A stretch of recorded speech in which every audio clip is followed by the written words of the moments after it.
indirimbo nakoze vuba indirimbo yitwa Bwira Mama. Yego. Iyo ndirimbo nayikoze directinga cyane ku bana basuzugura ababyeyi. Yenda bakisanga muri gereza, bakisanga mu bigo ngororamuco, cyangwa bakisanga muri hash plight mu bibazo, ako nyuma bakibuka agaciro k'ababyeyi n'amagambo bababwiye. Noneho imvamutima zabo bakazibagaragariza. Nakoze iyo ndirimbo Bwira Mama. Muri ubwo buryo Bwira Mama. Turirimbiriho nari kumva nyikumbuye. Nta nshuti nare nkigira bamvumira kugahera ngo sinzisazira. Erega ya mateka ya kera mwari muzi yarahindutse, nubwo nabababaje hanagura amarira, ibyo ntibizongera. Bwira Mama asimbuza agahinda umunezero, kandi abyinere ko nabaye umugabo w'indangagaciro zibereye umuryango. Wakundaga kumbwira ibijyanye n'ibise, n'uburyo wandwanagaho nkiri mutoya, amarira atemba ku matama yawe, n'ibindi wabonaga ko byatuma ndeka kugusebya, si mbyumve abe no kubiha gaciro.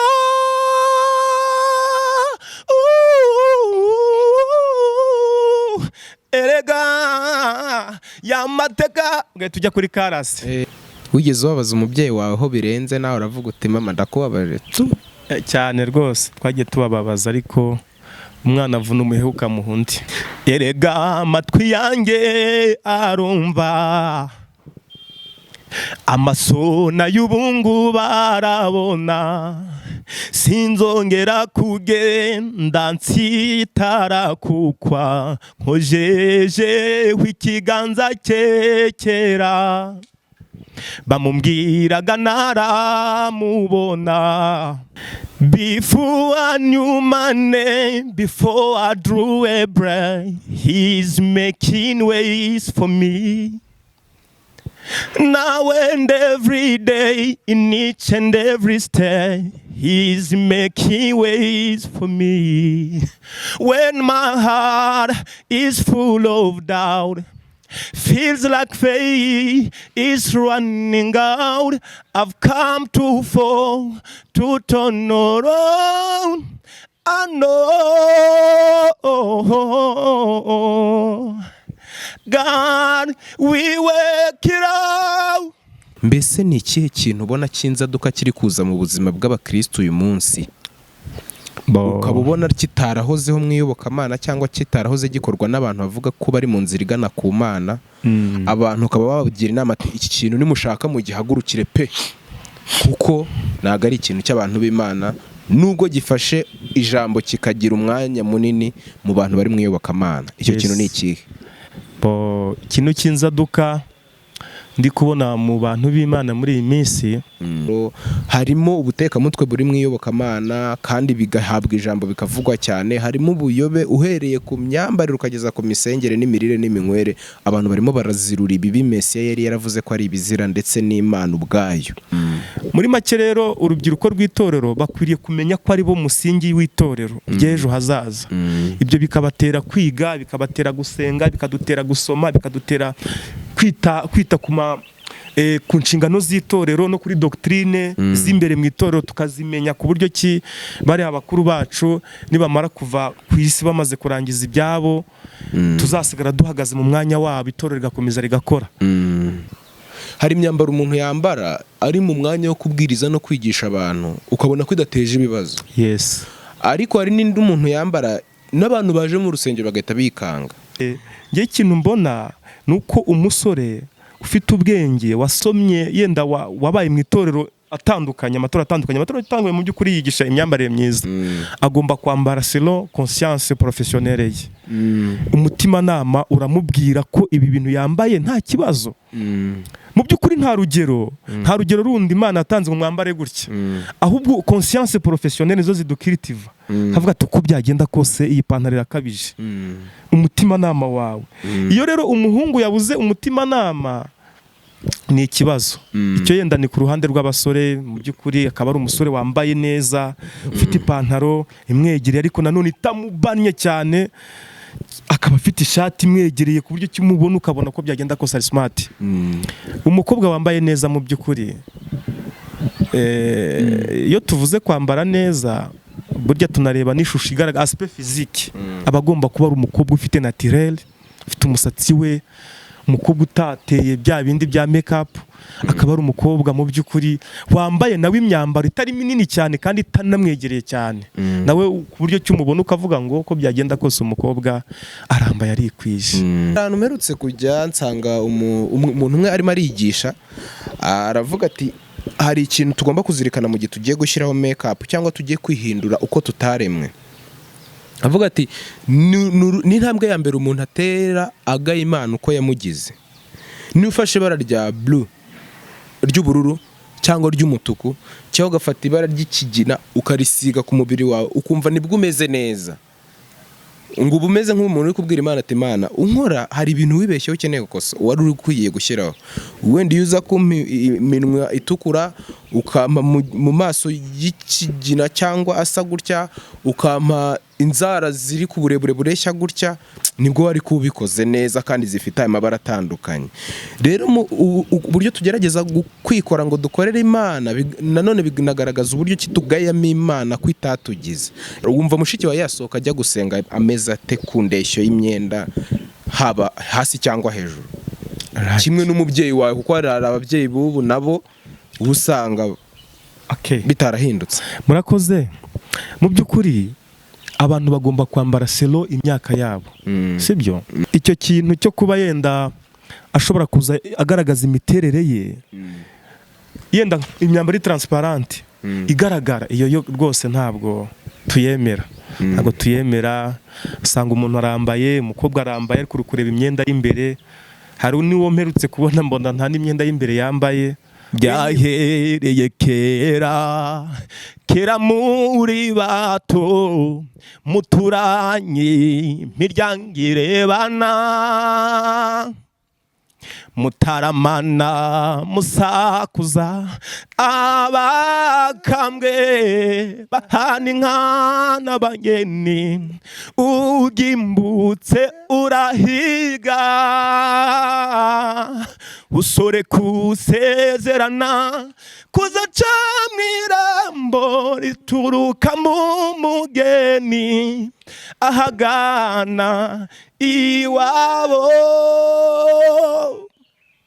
Wavugaga ko ari we nzozi zawe, ushinguye warezwe neza, nyiri kwakira abashitsi, biganza bihaza abashonji, nguya kwicaye iruhande. Waransanze mu gahinda kenshi, uranyishimira maze umpa amahoro yawe n'ibyishimo byanjye. Yesu wambereye inkoramutima, waransanze mu gahinda kenshi, uranyishimira maze umpa amahoro yawe n'ibyishimo byanjye. Yesu wambereye inkoramutima.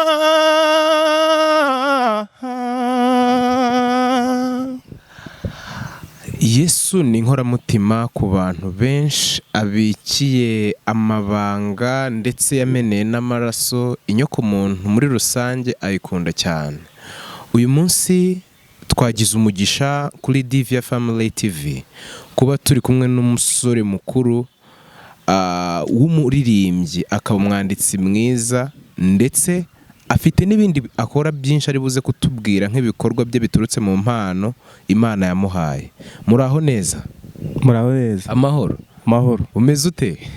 Meze neza. Wakwibwira batwibwiye turi kumwe nande? Murakoze. Nitwa Patient Mihigo Mukunzi. Niyo mazina yanjye. Mukunzi Mihigo Patient.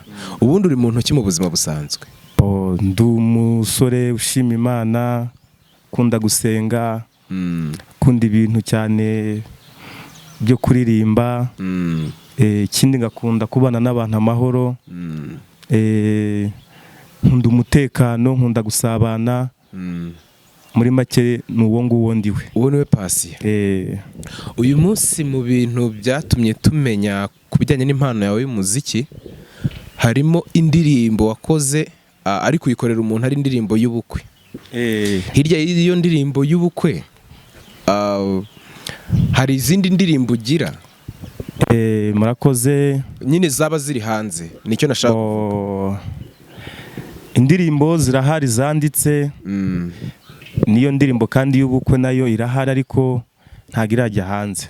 Hariyo numvise hanze rwose ya audio. Ziragenda kabisa. Mbo niba babwira ko utayirekuye, ubwo hari umuntu wayihaye kuri WhatsApp. Hari abantu bagiye bayifata, abantu bakayikunda kubera ko irimo amagambo yubaka, kandi ni indirimbo isa naho yari igendere kuvuga ku rukundo rw'abo bantu cyane. Ni deep kuko tuzi bakundana n'ibiki. N'inshuti yawe yari iri muri gahunda. Ariko hari n'izindi zanditse mfite kandi nziza, uko byagenda kose ningira umugisha zikajya hanze, zizigisha abantu, zizafasha abantu muri ubwo buryo. Turagira ngo rero muri aka kanya tuguhe umwanya wikoremo, ukore mu nganzo, uririmbira umuntu ukurikiye Divya Family TV avuga ati hari ahantu harimo ikintu. Noneho turaza kugaruka tuvugana ibindi, ariko turirimbire. Mana yanjye neza amatwi, umutima urakangutse kuri uyu munara wanjye, aho ndi indira mwijoro no mu museso, mu mvura no mu mucyo, muhora magaze ndeba aho umwanzi ava ngo ndangurure, muhora magaze ndeba aho umwanzi ava ngo ndangurure. Mbikora mbikunze kuko ari inshingano yanjye, nawe mbisiganyaho Imana izabimembera.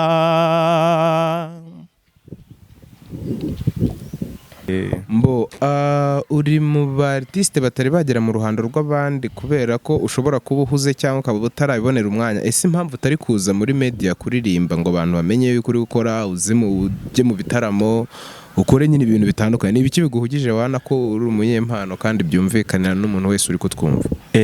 Mu by'ukuri ibi bintu turabikunda, ariko hari igihe ibibazo bitandukanye by'isa bigenda bidukurura bituma bidutwara ingamira, bigatuma rimwe na rimwe twirengagiza ibi bintu, ariko tuba tubitekereza. Impamvu rero tutari kujya muri industry cyane ya gospel music ngo tugaragare, haba hari n'ikibazo cya financial, si ibanga. Tuba turwanarwana n'ubuzima, dufite byinshi duspendingamo, amafaranga make tuba tubonye n'ibiki bitandukanye, ariko tugize umugisha tukabona financial, uko byagenda kose twahita tujya muri industry nta kibazo. Ubundi ufite indirimbo zingahe wamaze kwandika za gospel? Mfite nk'indirimbo nk'umunani zanditse kandi zisobanuye kabisa. Ya mbere niyo mu by'ukuri, n'izindi zitandukanye ziri hariya. Mfite kabisa budget y'indirimbo, kandi uko byagenda kose ngize umugisha nkabona financement, nahita ko nzishira hanze, abantu bazumva kandi zabafasha, bazikunda. Nizera yuko nubwo abahanga mu by'umuziki wenda batabivugaho kimwe, nizera ko imiziki y'urukundo tutayishyira mu ndirimbo twakwita secure, kubera yuko ni indirimbo zitanga ubutumwa, kandi Imana yavugiye mu ijambo ryayo, ndetse na Kristo ubwe yivugira ko akiri ku isi yavuze ko urukundo ariyo mpano yaraze abantu be. Umuntu yaririmba indirimbo y'urukundo, ngiye ku ruhande rwanjye simbifata nkaho ari indirimbo z'isi nkuko mwe bakunze kubivuga, ahubwo ngiye nzifata nk'indirimbo nazo zashyirwa mu zitanga ubutumwa kandi buri bwabwo buri reyere. Muri izo ndirimbo ndatekereza ko ujya guhimba indirimbo y'ubukwe utahengamiye cyane mu mfuruka y'iby'iyobokamana, ahubwo wahengamiye mu rukundo abantu babiri cyangwa benshi bashobora kugira. Ese hari izindi ndirimbo usibye izo umunani za gospel wanditse, hari izindi ndirimbo ziri ku ruhande zivuga iby'urukundo waba warakozeho? Indirimbo z'urukundo rusanzwe ntazo nanditse, ariko ndazikunda, ndanazizi zimwe z'abahanzi batandukanye. Urugero? Hari nk'indirimbo y'umuhanzi witwa Gisa cy'inganzo ivuga ngo tebuka. Waturimbiraho akantu gatoya? Tebuka banguka, umutima wanjye urakumbuye, tebuka nutinde mukunzi, no. Tebuka banguka, umutima wanjye urakumbuye, ninkubona nge nzakuririmbira, no. Agakorasi arya kavuga ngo iki? Iyi cyangwa iyo niyo korasi? Iyi niyo karasi. Avase. Basi. Rambura amaboko yawe duhoberane, umutima wawe ninjiremo, nshaka kumva uburyohe bw'urukundo mfitiye, nyegera niwishishesha, nemeje ko ari wowe mwari nabonyemo umutima w'urugo, no. Yes, iyo ni indirimbo ya Gisa cy'inganzo. Ushobora kuba iri mu ndirimbo ziri amoureux cyangwa se z'urukundo ukunda. Reka tugaruke ku gice cya gospel, cyangwa igice cyahariwe kuramya no guhimbaza Imana. Ni igice kinini kuri wowe, ndabizi neza. Abakuzi, hari abantu bakuzi basanzwe bakuzi live, bakaba bakuzi nk'umubwiriza, nyine umuvugabutumwa mu bice bitandukanye wagiye unyuramo, barakuzi. Ndabizi neza ko bakuzi. Hari igice wagiyemo uri umuganga, hari abantu benshi wagiye uvura bagusanze mu ivuriro ryitwa Santé par la Nature. Wakoze igice cya Rusizi, kuva Rusizi kugera Nyakarambi ya Kamonyi warakoreye, Kigali warakoreye, Kibungo warakoreye, Musanze warakoreye, Igisenyi warakoreye, n'ahandi hagiye hatandukanye. Uyu munsi ntitwakwirengagiza ko nubwo twaje mu cyo twakwita musicotherapy, mu buvuzi ukoresheje umuziki kandi buvura imitima bukagira icyo bumara, ntago twakwirengagiza yuko hari indwara nyinshi z'abantu wagiye uvura ukoresheje imiti gakondo cyangwa se ukoresheje ibyaremwe. Turabashuje aho bari bateraniye cyangwa se badukurikiraniye, Imana ibaha umugisha. Tugarutse muri cya gice cy'umuziki, muri za ndirimbo 8, ni iyihe ndirimbo none waririmbye ukumva nyine irakurinkinze n'Imana cyane kurenza izindi, ukavuga uti ahangaha imba mutima zanjye nari ndi mu bihe byiza nyandika, nari ngendeye kuri iki kintu nyandika, waturirimbira nk'iyo ndirimbo abadukurikiye bakongera kumva yuko ibyo bintu byari byiza. Murakoze. Indirimbo nanditse ufite indirimbo z'Imana zose nagiye nandika, nabaga ndi mu bihe byanjye byiza byo gusenga. Nabaga nabanje gusenga ngatekereza subject ishobora kuba adapte ku bantu bose, ariko indirimbo yitwa mbikora mbikunze ni indirimbo nakoze Imana yarangendereye mfite imbaraga, tubwiriza ubutumwa hanze kabisa en plein air, dufasha abantu tubikora tubikunze kwa yego, mpita nkora iyo ndirimbo. Yenda hari n'izindi nagiye nkora, ariko iyo ndirimbo ari nayo naririmbyeho akavasi na karasi, naririmba na vasi ya kabiri ntaribi. Yego, waturimbira vasi ya kabiri tukumva iyo message. Iyo mbonye icyago kije fati kondera nkavuza imanda, ijwi ryanjye rikumvikana mukike hejuru no mumi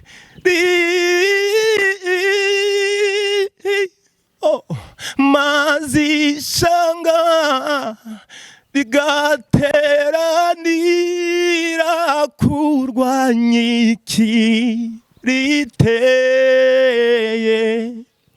mazishanga rigateranira kurwanya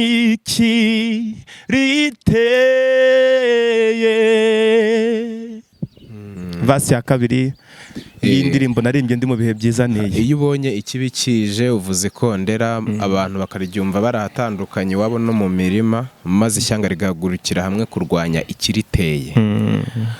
N'umurimo ureba abantu bose bagize amahirwe yo kumenya amakuru ku bijyanye na Mesiya, ndetse no kuba bafite gahunda zo kumwitegura biruseho, yuko turi mu gihe cy'inzaduka y'ibibi.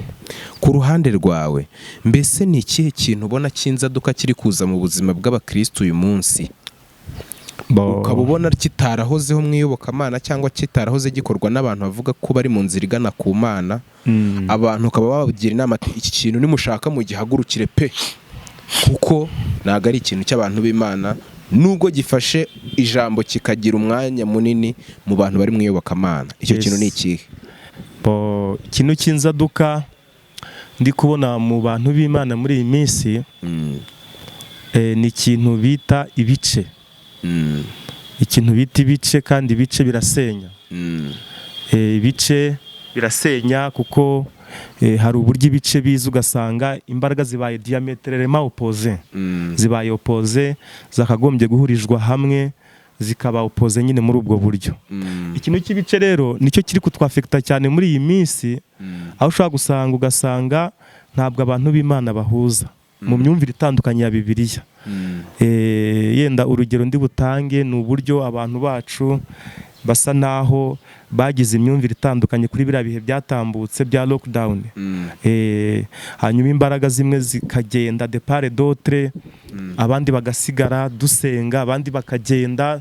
Ntabwo nshaka kuvuga iyo bagiye cyane ko sinahazi, ko nge sinagiye, ariko mu itorero mo imbere biragaragara ko icyo kintu cyatwafekse cyane. Ubwo rero ngasoza ntanga inama y'uko uko byagenda kose, nubwo habaho umucyo ufatika ushobora kuba wakwakirwa mushya, abantu b'Imana tujye tugira esprit zo kutanga mu rusengero, mu bantu bagenzi bacu, tuvuge bagenzuza ijambo ry'Imana, ariko tutajyanye imbaraga hirya no hino. Murakoze.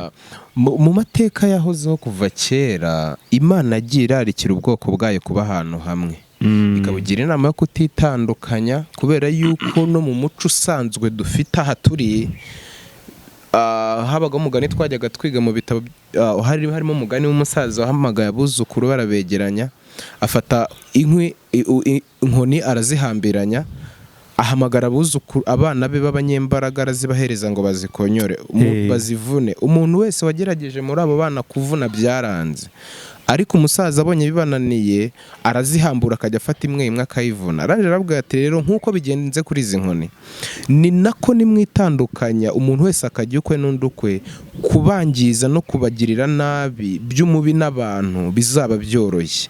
Yesu agiye kuva ku isi yabwiye abigishwa be bagume hamwe kandi bagume mu murwa, babane kugeza ubwo azabahereza imbaraga zizabafasha kuba umuntu yajya ukwe ariko yuzuye imbaraga.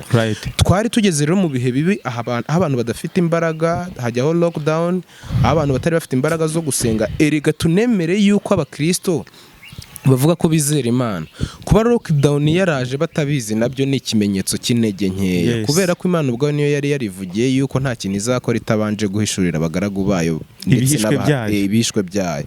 Rero tugize ibyago icyo kintu kiraza kinasiga ikintu kibice. Ntago byafashe itorero rimwe cyangwa itsinda rimwe ngo bifata abaprotestant bisiga abadive, bifata abadive bisiga abadeperi, bisiga abadeperi wenda bifata abadeperi basi tuvuge ngo abayisilamu nibo basigaye, cyangwa mu madini n'amatorero yose bakozwemo. Rero icyo ni ikintu kibi kandi abizera Imana bagomba kurwanya. Nicyo kintu wenda wagireho inama abantu mu ndirimbo yuko nibikibikije abakibonye bafata umwanya bakivuge cyane, babuza abantu kwicamo ibice. Nicyo turi kuvugaho nonaha, ariko n'ibindi bibi bigenda biza buhoro buhoro. Harimo ubutekamutwe buri mu iyobokamana kandi bigahabwa ijambo bikavugwa cyane. Harimo ubuyobe uhereye ku myambarire ukageza ku misengere n'imirire n'iminywere. Abantu barimo barazirura ibibi Mesiya yari yaravuze ko ari ibizira ndetse n'Imana ubwayo. Rero uyu mwanya turacyari muri cya gice twise Youth and Adult Gospel Inspiration. Ni igice twahariye urubyiruko, abakuze, kugira ngo babe inspire, bakangurwe mu mitima, barebe yuko imitima yabo yakongera gusabana n'Imana kuko turi mu bihe bihera. Ku ruhande rwawe nk'umusore, ni iyihe nama waha abasore n'urubyiruko wababwira kugira ngo bakangukire gukorera Imana instead yo gukora ibibayobye?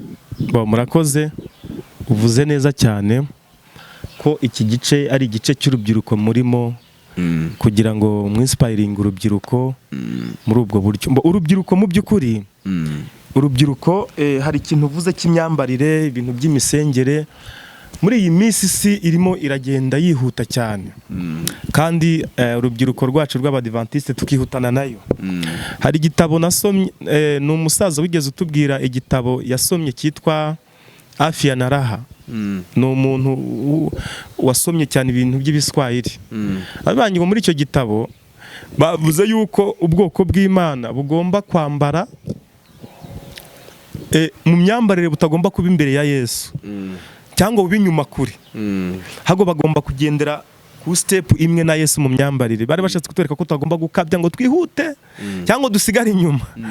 Twebwe rero muri iyi minsi turimo turihuta cyane, turi imbere ya Yesu mu myambarire n'ibiki bitandukanye. Urubyiruko rero rwacu rw'itorero ry'Imana muri iyi minsi y'abadivantiste umunsi wa karindwi, bakwiriye kumenya yuko ari twe imbaraga z'itorero ry'ejo. Nitwe bakuru b'amatorero, nitwe bazayobora. Nk'uko mu bitabo bakunze kuvuga, mu gitabo cyitwa Message à la Jeunesse, bavuze yuko urubyiruko Imana yakoresheje Saduraka na Meshaki na Abedenego abari urubyiruko, ibakoresha umurimo ukomeye. Muri make urubyiruko bitewe nuko bafite imbaraga bakora umurimo ukomeye cyane, bakora umurimo ukomeye cyane mu mbaraga zabo z'imyumvire. Ariko ntabwo Satani nawe abyifuza, aragenda dutwara kuko azi neza yuko tugiye muri ibi twabikora neza. Muri make rero urubyiruko rw'itorero bakwiriye kumenya ko ari bo musingi w'itorero ry'ejo hazaza. Ibyo bikabatera kwiga, bikabatera gusenga, bikadutera gusoma, bikadutera kwita ku nshingano z'itorero no kuri doctrine z'imbere mu itorero, tukazimenya ku buryo ki bari abakuru bacu nibamara kuva ku isi bamaze kurangiza ibyabo, tuzasigara duhagaze mu mwanya wabo, itorero rigakomeza rigakora. Nicyo ngicyo mu by'ukuri udukurikiye bidashidikanyijweho ahise yumva ko uri umudivantiste umunsi wa karindwi. Iki online TV irebwa n'abantu bagiye batandukanye. Wenda hari birashoboka yuko twanabivugaho tukanabitindaho akanya gatoya. Mu by'ukuri nta design iriho mpuzamatorero, reka mvuge icyo kintu kugira ngo abantu bose bari kutwumva batwumve. Ariko iyo dukoresheje ijisho ry'ibibona ry'ibirebeka, hari ibintu tubona ko bisa neza. Hari imyambaro umuntu yambara ari mu mwanya wo kubwiriza no kwigisha abantu, ukabona ko idateje ibibazo. Yes.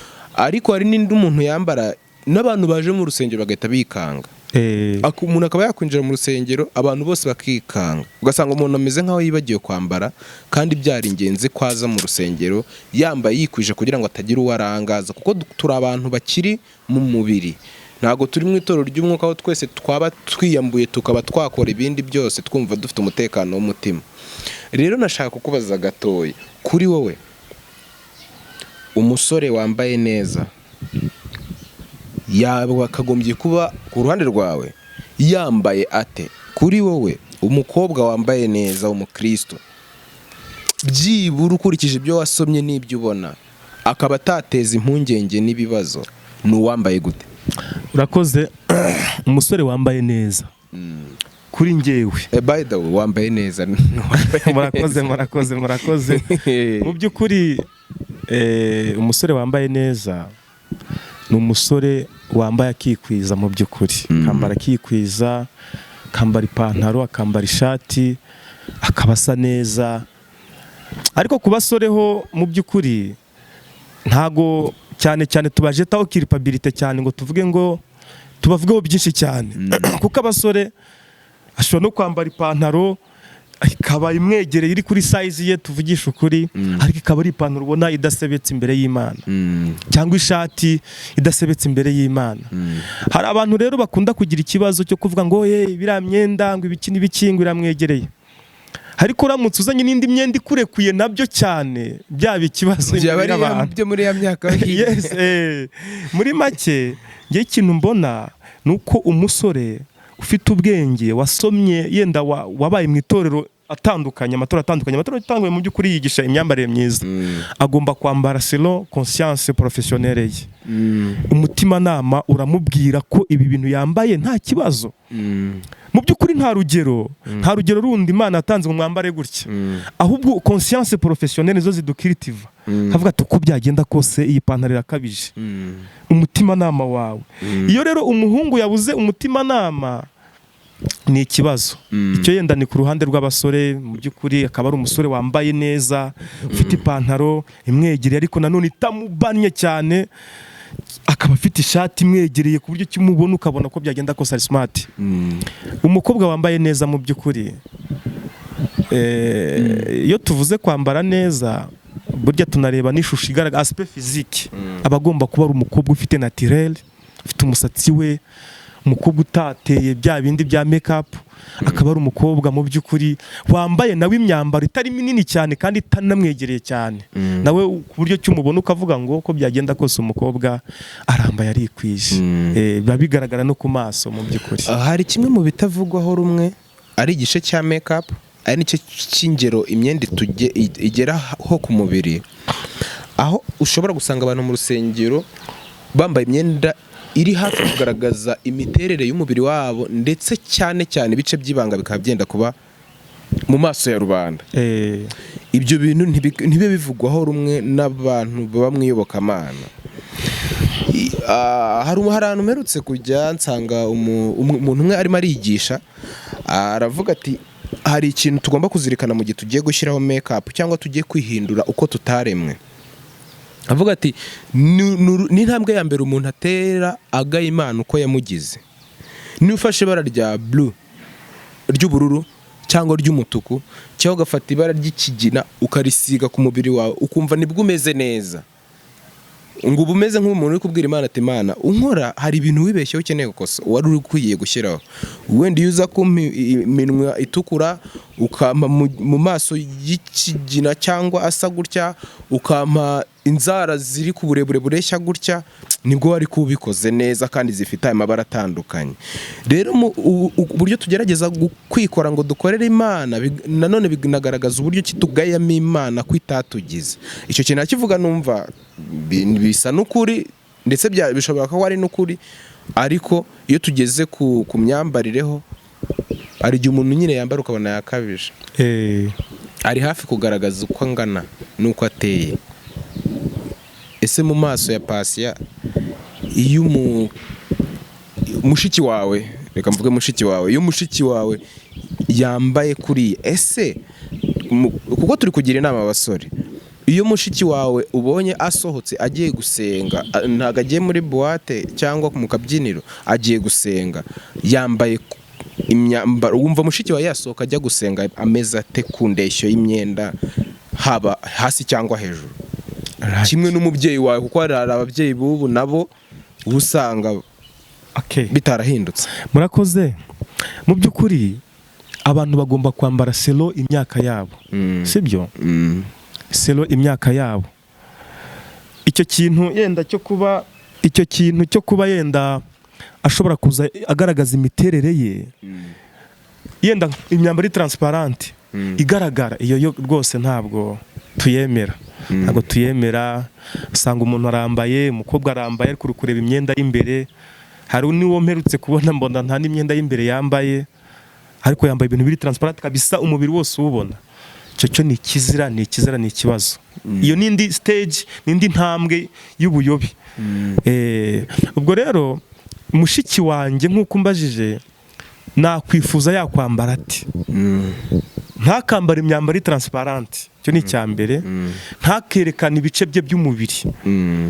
Ikindi cya kabiri, ntakagaragaze imiterere ye y'imbere ku buryo cyubona ishusho y'umubiri we, ariko azambara imyenda itamugaragaza wese, imufunze, yikwije, kandi akurikije imyaka ye n'ingano ye. Biragoye gufata umwana w'umukobwa muto muri karemano ye umwambika ibintu binini cyane.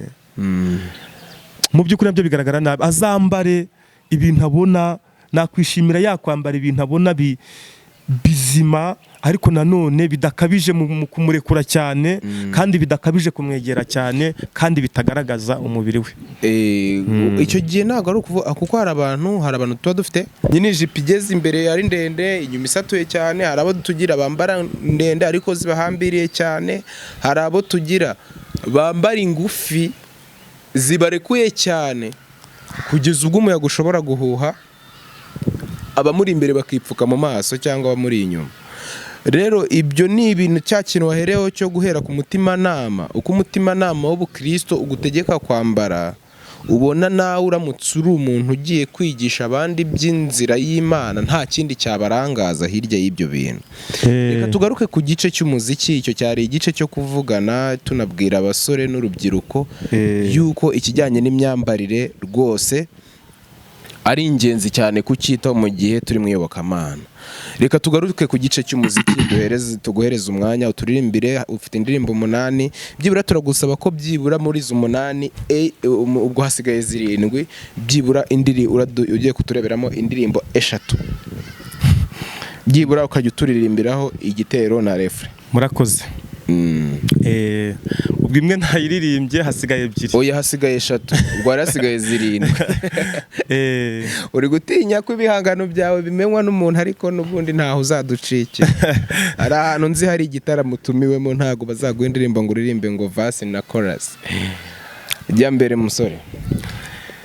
Wibuka bike mu byinshi by'ubwenge bugarura,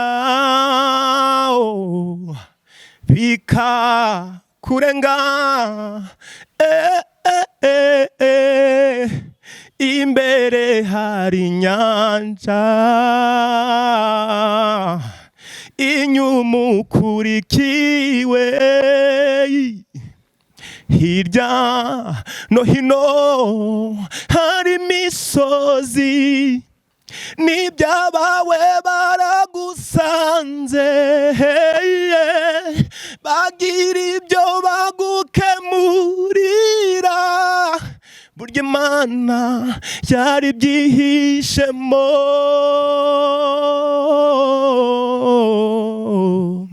Oh oya nukongere gukukumuti mubogoza ni uharu inzira ucamo owe mukurikire nkubesha musore urahiriwe wateye intambwe y'ubutwari amakenga gutanga imbere uteyarikiriza njya nimugumamo iramurema ucuranga ugira uti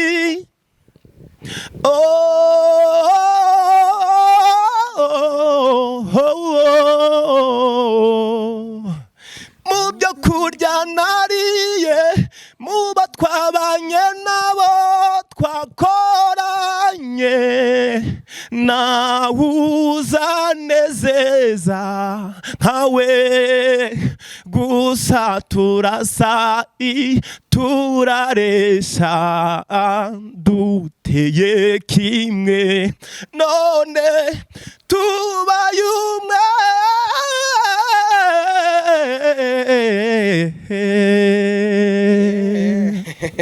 shaka kugera kure hari akantu karimo ungaherekera kera mu bato nkoze vasi ya kabiri yakore ya mbere byahereye kera muri bato muturanyi miryango irebana mutaramana musakuza abakambwe bahana inka n'abageni ugimbutse urahiga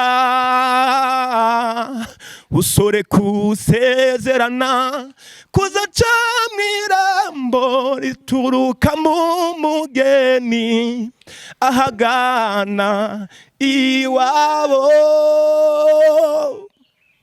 wavugaga ko ari we nzozi zawe ushinguye warezwe neza nyiri kwakira abashitsi biganza bihaza abashonji nguya kwicaye iruhande mumwenyura nitseko yakaramata ako kantu ni sawa cyakoze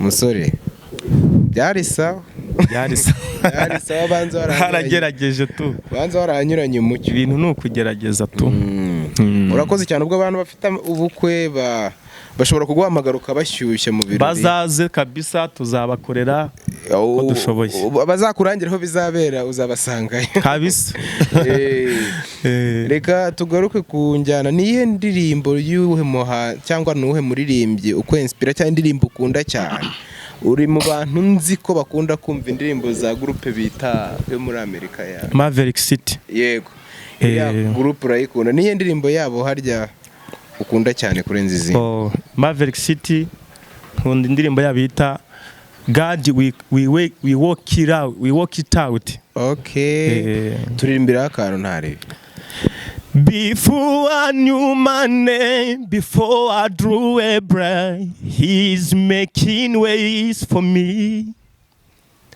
Now and every day, in each and every step, He's making ways for me.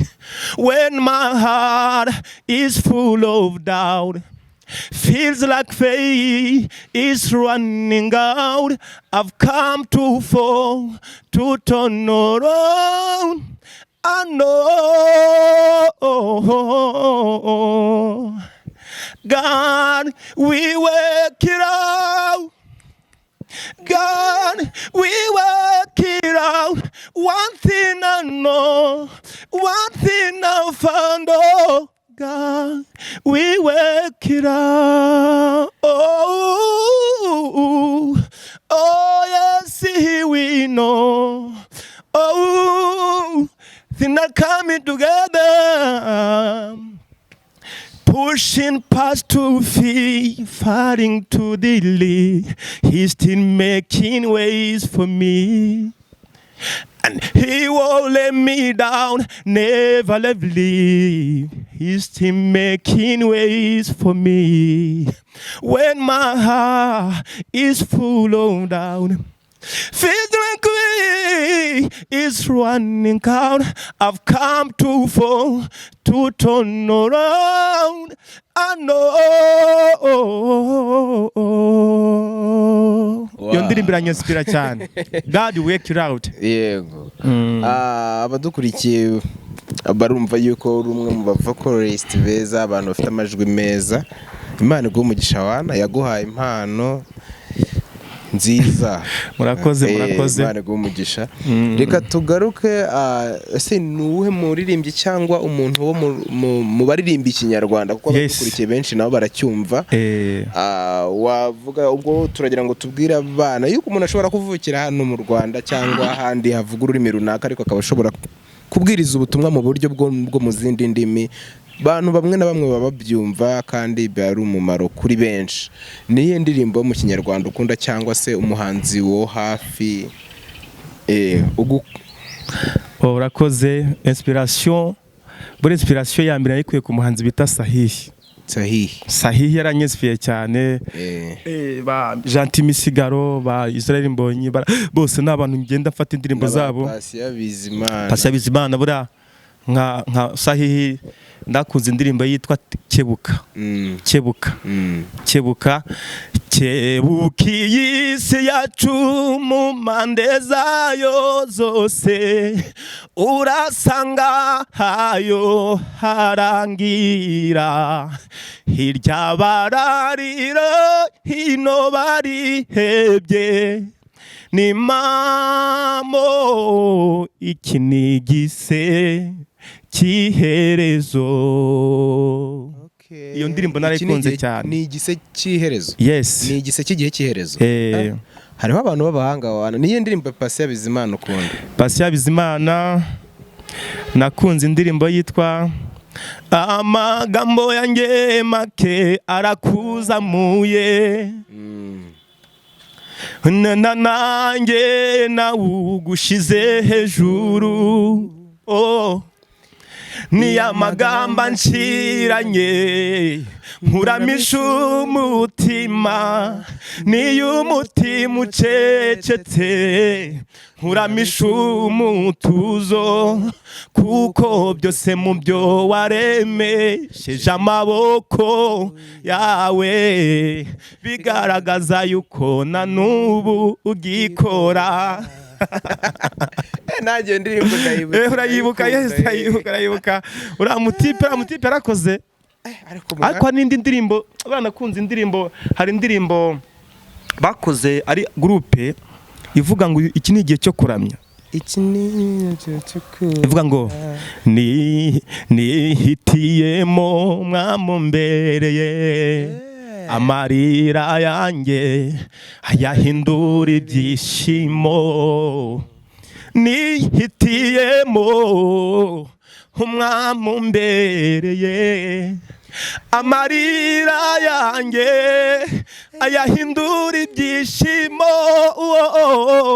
Kuko anyobora sinzaha. Indirimbo nayo yaratwitse yari.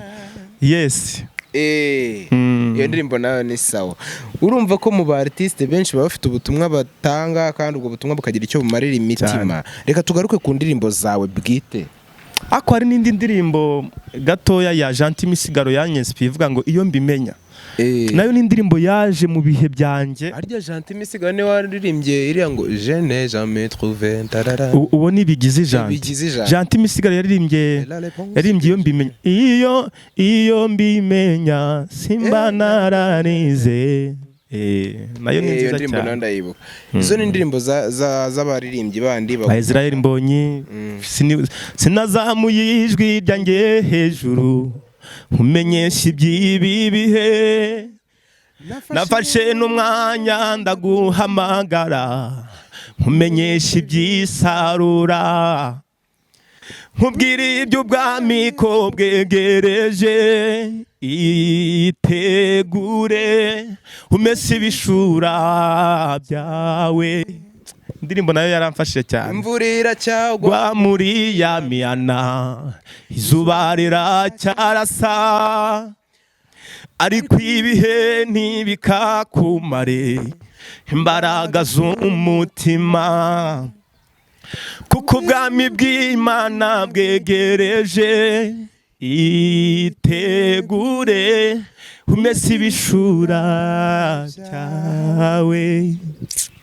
Ariko mwana, hari ibintu by'imiziki, hari ibintu biririmbitse, kandi hari ibintu bitanga ubutumwa, ibintu bikatumaremo imbaraga z'umutima. Urubyiruko, abakuze badukurikiye, bibuke yuko ibihe byaba ibihe by'umugisha, byaba ibihe by'akaga, ntibikatumaremo imbaraga z'umutima. Umutima ni icyicaro cyangwa se ubwenge ni icyicaro Imana ikoreramo, ni nka headquarter no office yayo ikoramo iby'indi mirimo dushobora gukoresha umubiri, kuko byose bibera mu mutima wacu, cyangwa bamwe bakabyita mu bwenge bwacu no mu ntekerezo. Pasi, Imana iguha umugisha, Imana iguha umugisha cyane. Reka nanone tugaruke kuri cya gihangano tugana ku musozo, bya bihangano byawe. Ni iyihe ndirimbo uzi wakoze vuba nyuma y'izindi zose muzo waririmbye wavuga uti iyi ngiyi ni indirimbo ya vuba? Noneho tugaruke tukubaza n'icyo uri guteganyiriza abantu. Murakoze. Indirimbo nakoze vuba, indirimbo yitwa Bwira Mama. Yego. Iyo ndirimbo nayikoze ndayirekitinga cyane ku bana basuzugura ababyeyi, yenda bakisanga muri gereza, bakisanga mu bigo ngororamuco, cyangwa bakisanga muri hash plate mu bibazo, ako nyuma bakibuka agaciro k'ababyeyi n'amagambo bababwiye. Noneho imvamutima zabo bakazibagaragariza. Nakoze iyo ndirimbo Bwira Mama, muri ubwo buryo Bwira Mama. Turirimbireho nawe kumva nyikumbuye. Baranyicaje bangira inama ko ngomba kureka imigenzo mibi. Gatoya. Baranyicaje bangira inama ko ngomba kureka imigenzo mibi. Imbere hari data na mama yari yicaye inyuma, bambwira ku mugazu wisuri wisiba, abaturanyi bamvugirizaga induru, ntaho nari nkiregama, no nta nshuti nari nkigira, bamvumira ku gahera ngo sinzisazira. Erega ya mateka ya kera mwari muzi yarahindutse, nubwo nabababaje hanagura amarira, ibyo ntibizongera. Bwira mama asimbuza agahinda umunezero, kandi abyinere ko nabaye umugabo w'indangagaciro zibereye umuryango.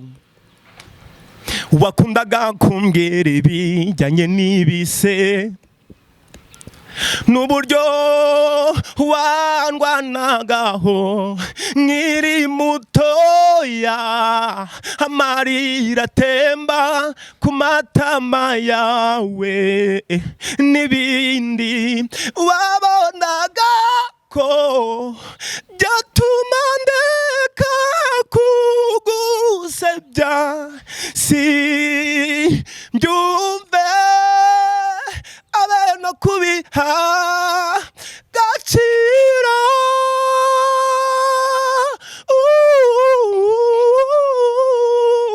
Erega ya mateka tujya kuri karasi. Iyi ndirimbo narayikoze, ariko nayiririmbye ahantu live abantu bashaka kuyigura. Oya, bazayigure n'ubundi. Agomba mfite ubwoba ko bazahita bazitwara. Ubwo ugomba kubugira, kuko igihangano gifite uburemere, hari abandi baba bagikeneye kugikoresha ngo bakibyaze umusaruro.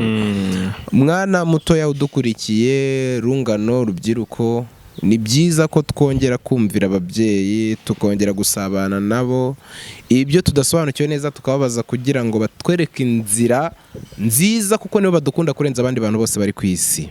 Nibo bantu badufitiye amarangamutima mazima kandi meza, ababyeyi bacu. Wigeze ubabaza umubyeyi wawe aho birenze nawe uravuga uti mama ndakubabaje?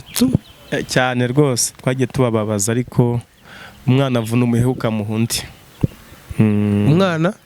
Umwana avuna umuheha ukamuha undi. Ababyeyi baratwihanganira mu bibazo. Umuheha ukamuha undi. Ababyeyi urakora ibibi ejo ugakomeza ukitwa umwana, nuko bakababarira ejo ugakora ibindi. Twagiye tubabaza mu buryo butandukanye kera, ariko ukurikiranye agaciro k'umubyeyi, abo bana nabahaye ubutumwa. Basigara babwira ababyeyi babo ngo narahindutse, mugende mubwire mama ko nabaye umugabo w'indangagaciro ngo zibereye umuryango. Noneho ubu ngubu mbese uwo mwana azaza afite indangagaciro aho yagiye cyangwa se mu bibazo yibereyemo. Bibiri tubwira ngo menyereza umwana inzira kwe kunyura maze uzarinda asaza atarayivamo. Ariko nanone Imana yari yabwiye abantu ngo mwana wubahe so na nyoko kugira ngo uramire mu gihugu cy'Uwiteka Imana yawe iguha. Mu bigaragara hari igihe usuzugura ababyeyi ntuba ugifite n'uburame bw'aho uri. Ushobora gusuzuguza ababyeyi ingano y'amafaranga cyangwa ikigali uri kugenderamo gishyashya, ariko ejo ukisanga muri gereza. Ejo bundi ukisanga wapfuye uzize ibicumuro n'ibyaha ukisanga muri situation mbi cyane. Kandi rwose ababyeyi ntako batari bagize. Abana badukurikiye, gahunda no kumvira ababyeyi paka. Yego. Uyu munsi turagira ngo tukubaze ni iyihe gahunda ufite mu rugendo rwawe rw'umuziki? Ese urifuza kuwukora? Ese uzajya ubyandika ubihereza abantu twiririmbire? Tubwire niba nyine wanabiduha tujye tubyiririmbira, kuko ubitse ubutumwa nyine abantu bakeneye kumva, cyangwa ufite gahunda yo kwinjira mu muzika? Mu by'ukuri mfite gahunda yo kwinjira mu muziki. Nicyo nahereyeho mbere mvuga.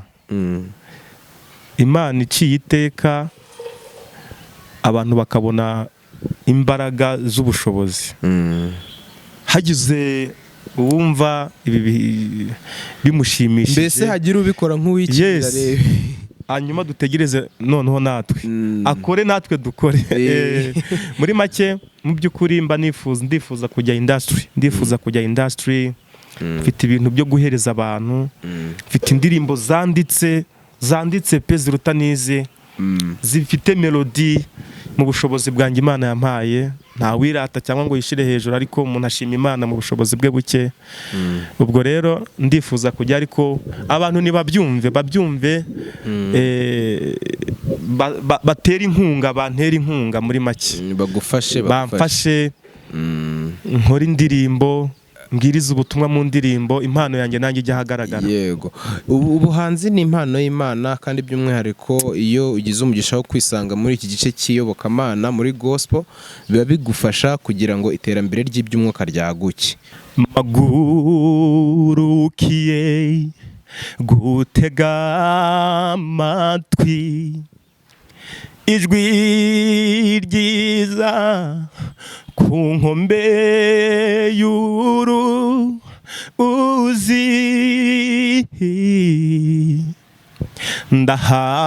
ndahatirwa kubura amaso, nyerekeza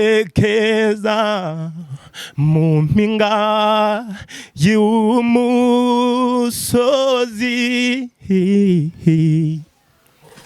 ijwi riti kwetura inkweto aho uhagaze nahera, nkebutse mbona igihuru giko ngorwa n'umuriro udasanzwe,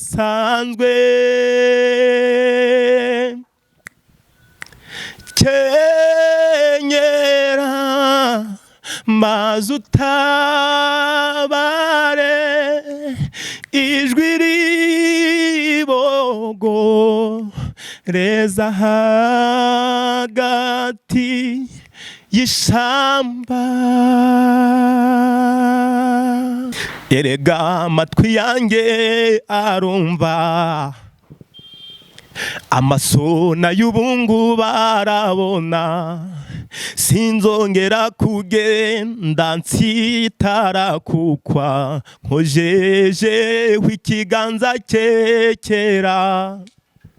Bamubwiraga naramubona, amatsiko yose ashiza nkijije, ntaho ahuriye na baganga bo mu isi, bamaze ubutunzi sinkire. Uyu nta cyaha yakoze, kuko si ababyeyi be, nukugira ngo umurimo w'Imana werekanirwe muri we. Ni igihe nanone twakagombye kugenzura ibyo twumva n'ibyo tureba, kuko ibyo twumva n'ibyo tureba haba harimo ibyinshi bibi bitanoze. Rero wakoze cyane kubw'umwanya wawe Pasiya, wakoze cyane. Imana ikwagurira impano, natwe turagushimiye kubw'uyu mwanya. Imana iguhe umugisha. Tugana ku musozo, turifuza yuko wagira ubutumwa ugenera abantu bwihariye, niba hari ikintu umva wabwira abantu, abashoboye kandi bumva babikunze barakomeza kugusengera, ndetse n'ubona ari ingenzi yatwandikira muri comment yatubwire uko ari kubona impano yawe. Kandi rwose Imana irabizi, niba ibona ibi bintu ari ngombwa bigomba kugera kure, biga progressinga bikagera kure. Kandi courage, nzi neza ko hari amakuru mfite ko hari igitaramo kiri bugufi ugiye kuzakoramo. Nta nubwo nanone nirengagije ko uri umuririmbyi muri groupe bita abakerubi Salem Singers Group. Hari Salem Singers, nabo turabashuhuje. Imana ibaha umugisha, bari kuturerera impano, kandi nizera ko bari abagabo rwose murakora. Imana ibaha umugisha. Rero tugana ku musozo, gira ubutumwa ugenera abantu, unashimire abadukurikiye bagukurikiye, bahaye umwanya wo kumva ibihangano byawe umwanya. Imana iguhe umugisha, ubundi turi kumwe. Murakoze, nanjye ndishimye mu by'ukuri kuba mwampamagaye ngo muvugane nanjye, murebe ibyo mfite. Byo byonyine ni umugisha w'Imana, kandi namwe Imana ibagurira impano. Mu by'ukuri ni umugisha kwifuza gushyira abantu aho bagaragara, impano yabo ikagaragara. Ni umugisha w'Imana, indi mpano nziza mufite. Yego, murakoze. Icyo rero nabwira abantu ni ugutinyuka bagakorera Imana mu mpano zitandukanye. Ugize umugisha bikajya ahagaragara, na wa wundi bitarajya ahagaragara, keep trying, ntacike intege, akomeze akore mu bushobozi bwe. kandi ikindi nta wigira muri iyi mpano, abantu bagenda bigira ku bandi. Icyo rero nabwira abantu, nibatinyuke, bakomeze bakorere Imana mu mpano zitandukanye. Babwiriza, baririmbe, kandi muri bo bifuze gukomeza kwiteza imbere mu myitoreze, mu bintu byose bitandukanye babona byatuma ibyo barimo bikomeza gutera intambwe. Yego, babikomeze. Ndumva ari ibyo ngibyo navuga. Abantu bakomere, batinyuke, kandi bajya ahagaragara. Wakoze cyane. Imana iguhe umugisha, kandi turabizi neza yuko Imana izabigenza neza ku Mana. Murakoze cyane. Sawa.